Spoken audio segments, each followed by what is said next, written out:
Okay, so one of the things that I absolutely love about Adrian and the way that he keeps his snake collection is that all the hatchlings get their own little condo, or at least that's what I call it, their own little room.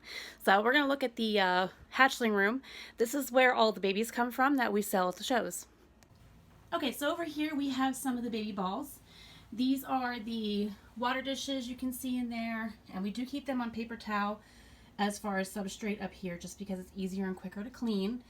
The adults downstairs definitely get to be on aspen, pine, or sandy chips depending on, which type of snake they are.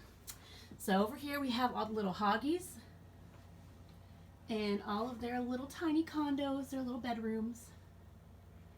And then on the other side of the room we have the corn snakes and some more ball pythons. Here's what one of our incubators look like, and the one that we use for the ball pythons. As you can see, we still do have some eggs in there, as well as in here we still have some hoggies waiting to hatch from a second clutch. So this man absolutely amazes me. He is able to keep most of this stuff in his head, knowing the dates, when they hatched, how many eggs they had, that kind of stuff. We do write it down just so that way we have it for record and everything. And downstairs in the snake room there is also a dry erase board that has on it all the different locks that he witnessed and what day he put so and so with to be bred and things like that. So keeping all that straight amazes me all the time how he can do that. So right here we have a couple holdbacks who haven't made it downstairs yet. As you can see, they have already gotten their name. This is Minnie, Candyman, and here is Suki. We also have Mac and Mondo.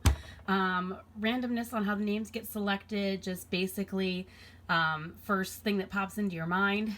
Return of the Mac, that was the song we were singing all day that day for some reason. It was in our heads. And so that's how that one got that one. Mondo, he just seemed to be pink whenever he came out, just really bright pink. So I decided to name him Mondo after the one guy who I see some of his videos sometimes where he's always wearing pink. But yeah, just basic randomness to the names. Like I said, downstairs about Tango and Cash, one of my favorite movies.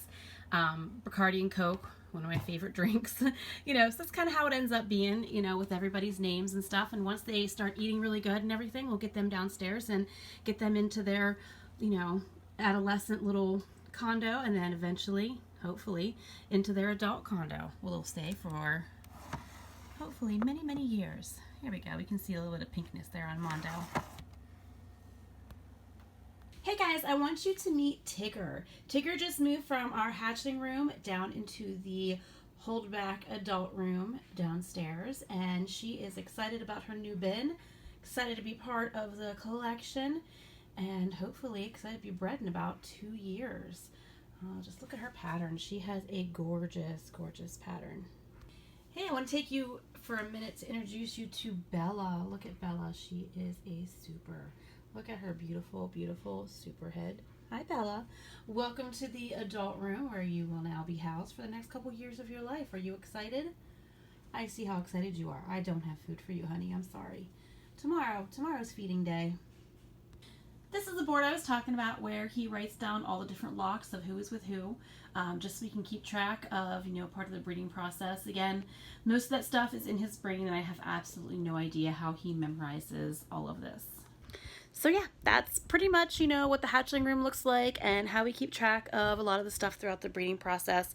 Again, very glad that he writes most of it down because that's what I have to reference all the time to kind of get to know, where the pairings came from, which snakes came from who. And it's just amazing to see some of these clutches hatch and all the different things and different variety you can get from one clutch. There are some clutches, where they're all kind of look the same and, very little variety. But for the most case that I've noticed, it's pretty amazing.